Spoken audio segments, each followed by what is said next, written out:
আপুনি আমলখি খাই পাইছেনে? ছালৰ বাবে আশীৰ্বাদ স্বৰূপ আমলখি।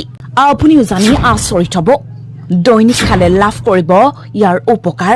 ছালৰ বাবে আশীৰ্বাদ আমলখি দেহৰ বিভিন্ন ৰোগ ব্যাধি নিৰাময় আৰু প্ৰতিৰোধত আমলখিত থকা ঔষধি গুণৰ মহিমা অধিক। পৰম্পৰাগতভাৱে আৰু আয়ুৰ্বেদিক চিকিৎসাত আমলখিৰ বহুল ব্যৱহাৰ হোৱা দেখা যায়। ইয়াত পোৱা এণ্টি অক্সিডেণ্ট আৰু ভিটামিনে বহুতো স্বাস্থ্য উপকাৰিতা প্ৰদান কৰে। ইয়াত থকা ভিটামিন চিৰ অধিক ঘনত্বই শৰীৰক ৰোগৰ পৰা আৰোগ্য কৰে। ছালৰ বাবে আশীৰ্বাদ আমলখি। দেহৰ বিভিন্ন ৰোগ ব্যাধি নিৰাময় আৰু প্ৰতিৰোধত আমলখিত থকা ঔষধি গুণৰ মহিমা অধিক।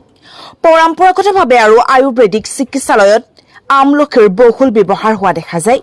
ইয়াত পোৱা এণ্টি অক্সিডেণ্ট আৰু ভিটামিনে বহুতো স্বাস্থ্য উপকাৰিতা প্ৰদান কৰে। ইয়াত থকা ভিটামিন চিৰ অধিক ঘনত্বই শৰীৰক ৰোগৰ পৰা আৰোগ্য লাভ কৰাত সহায় কৰে। আমলখিত কেইবাটাও ফ্লেভনয়েড স্মৃতিশক্তি বৃদ্ধিৰ বাবে উপকাৰিতাৰ সৈতে জড়িত ৰাসায়নিক পদাৰ্থও থাকে। ই ছালৰ বাবে অতি উপকাৰী। ই ছালৰ টেক্সচাৰ উন্নত কৰাত সহায় কৰিব পাৰে, ছালৰ ৰং উজ্জ্বল কৰিব পাৰে আৰু বয়স বৃদ্ধিৰ লক্ষণসমূহৰ বিৰুদ্ধে যুঁজিব পাৰে।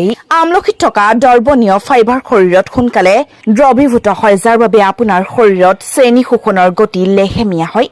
ব্লাড ছুগাৰৰ মাত্ৰাৰ উঠানমা হ্ৰাস কৰাত আমলখিয়ে সহায় কৰে। আমলখিত থকা ফাইবাৰে হজম শক্তিক সুস্থ কৰি ৰাখে, যাৰ বাবে বদহজম, গেছ আৰু কোষ্ঠকাঠিন্যৰ দৰে সমস্যা শৰীৰত কমি যায় আৰু শৌচ প্ৰস্ৰাৱৰ সমস্যাও ঠিক হয়।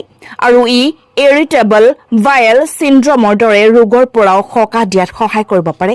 আমলখিত থকা ভিটামিন চিৰ অধিক পৰিমাণে আপোনাৰ শৰীৰে অন্যান্য পুষ্টিকৰ উপাদান শোষণ কৰাত সহায় কৰে।